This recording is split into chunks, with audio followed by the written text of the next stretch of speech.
So let's just start with a kind of timeline of the censorship industry's rise, the complex's rise. And it's really impossible to understand the censorship industrial complex without first understanding the free speech industrial complex, which is, and I think I heard the previous speaker mention that there was free speech diplomacy, that free speech was this ideal that had waxed and waned in time, that protesters to the First World War would be rounded up and arrested, that free speech really sort of came into its crest in the mid-20th century and has endured in our lifetimes. But it's sort of important, I think, to step back and understand why that is, because that colors how these same institutions would later change their mandate and move into censorship. So the starting date for this, as I see it, is 1948, when the nature of diplomacy changed, the nature of war changed around the world. And as we see in all of these countries, we see strange participations of the military, intelligence, and diplomacy folks in domestic censorship, which is a very strange thing for folks sort of first seeing it, because these are all things that are supposed to face outside of a country. But in 1948, well, I'll get to the sort of history of it a little bit deeper. But essentially, we established the United States, together with the United Kingdom, although the UK had been doing this a little bit previously, a doctrine of organized political warfare that would rely on soft power institutions rather than hard military power in order to control political ecosystems, and you can control militaries through the political leadership that you control.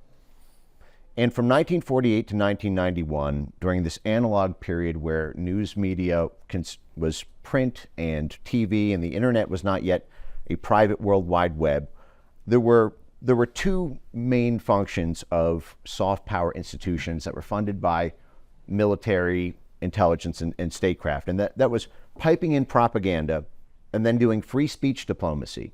That is, to advocate for free speech around the world, because advocating for free speech around the world would allow the U.S. to pry open societies in order to get political influence networks embedded. You can't do that if an authoritarian state boxes you out.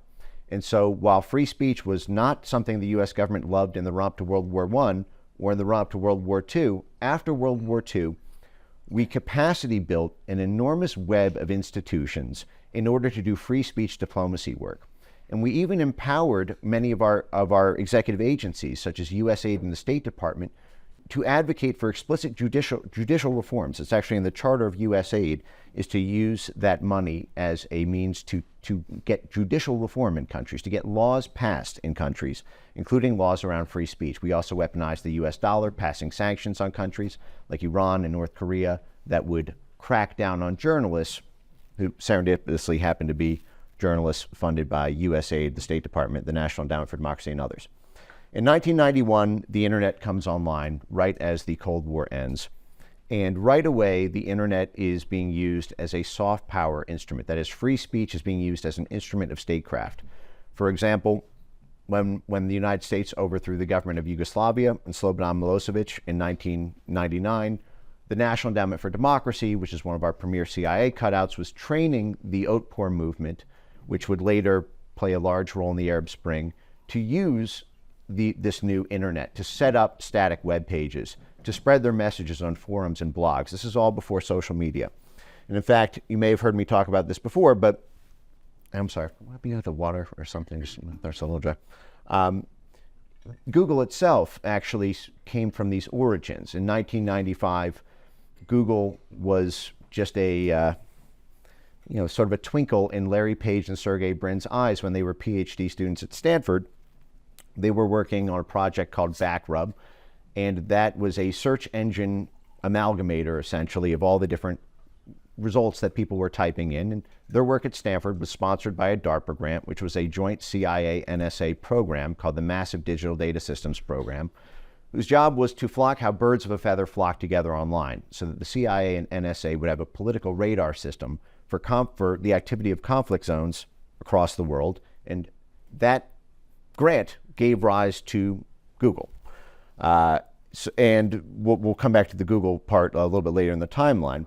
And right away, the Council on Foreign Relations and other large diplomacy organs in 1991 adopted this posture of free speech diplomacy, carrying on the sort of legacy of Cold War free speech diplomacy through cutouts like the Congress for Cultural Freedom and others.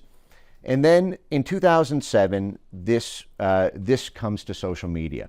So from 1991 to 2004, it was Web 1.0, and this was all static web pages, forums, blogs.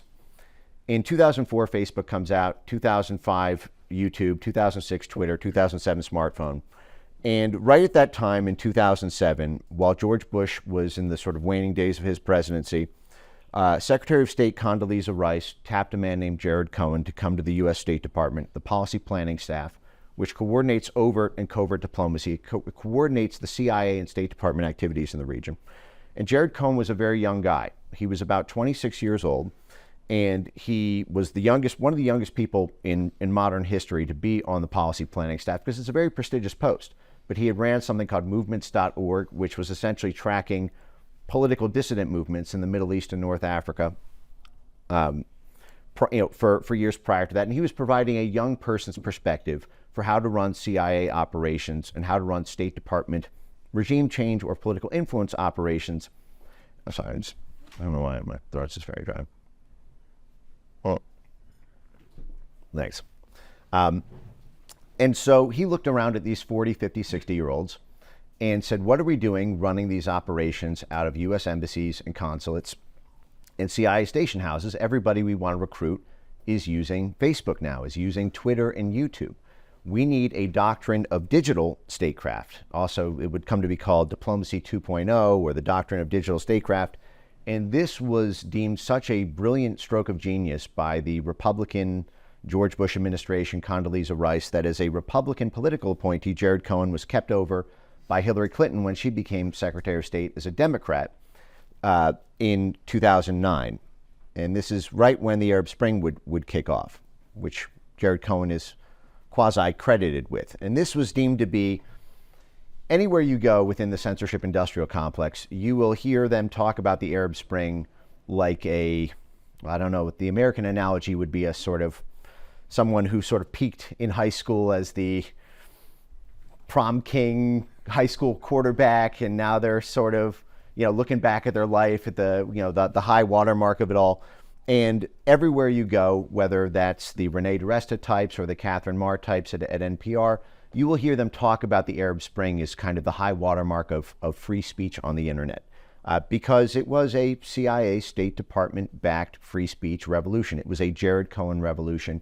You can look at the Stratfor emails that were released by WikiLeaks where all this comes out. And but essentially, it was the same sort of CIA incubators like the National Endowment for Democracy who were training those revolutionaries in Tunisia and Egypt to use Facebook, to use Twitter hashtags, and to organize a digital color revolution.